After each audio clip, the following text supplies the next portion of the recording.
And again, I want to be really kind of clear. I'm not like denigrating these drugs. Like I think they definitely have a place for people, especially for short-term use.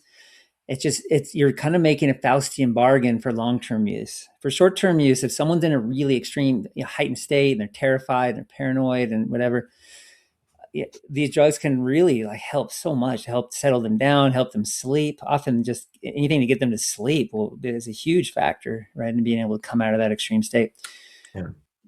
And typically, a few weeks or whatever on these kinds of drugs, your brain doesn't really have a chance to adjust to them yet. But once you get to a few months, your brain is definitely starting to adapt by, in this case, becoming more sensitized to dopamine, or I should say, yeah, sensitized to psychosis by the excessive production of dopamine.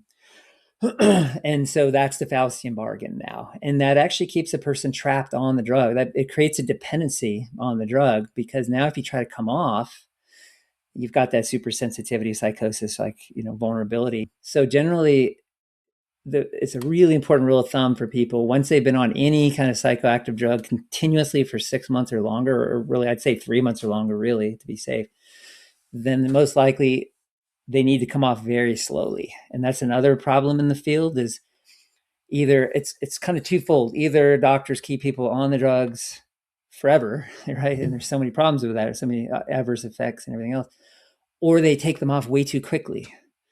And so coming off way too quickly off any drug, even antidepressant or anxiolytic or et cetera, coming off too quickly is a real problem. Like now you're really shocking your nervous system is adapted to the drug, and you suddenly pull that drug away, you're going to have like a real anomalous state of neurotransmission within your brain, and that's going to send you into some pretty probably wild directions. So it's really important that people know.